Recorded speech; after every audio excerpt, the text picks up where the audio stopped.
Alors ici, nous sommes sur un sol argileux et sous-sol marne-calcaire, très crayeux, qui est gorgé de coquillages et de dépôts marins en fait, qui se sont accumulés pendant des millions d'années, puisque bon, comme partout en Champagne, hein, la mer recouvrait entièrement le secteur.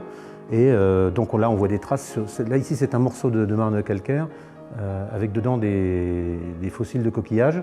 Et donc, on a ça partout en sous-sol, mais sur des couches très profondes. Bon, là, c'est très dur. Mais quand c'est dans le sous-sol et dans la terre en extérieur, c'est en permanence gorgé d'eau. C'est un peu comme une éponge et c'est très friable. Ça se casse facilement. Si je le fais tomber, il va y avoir plein de petits morceaux. Ce qui fait que c'est très facile pour les racines, les radicelles, de venir se faufiler dans cette roche qu'on appelle justement la marne calcaire. Vraiment, les dépôts que la mer a laissés ont laissé également des arômes, des senteurs. Et quand on goûte les vins, l'ensemble de la gamme, on retrouve ce que certains appellent de la minéralité, de la fraîcheur.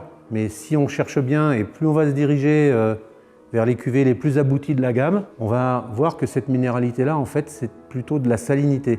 On a un petit côté iodé, un petit côté qui picote, vous savez, c'est un peu... Moi, j'aime bien cette image, vous savez, quand on mange un cornet de frites, on vous met toujours beaucoup de sel dessus et quand vous prenez la frite dans la bouche, vous avez un peu de sel sur les lèvres et vous sentez cette salinité-là.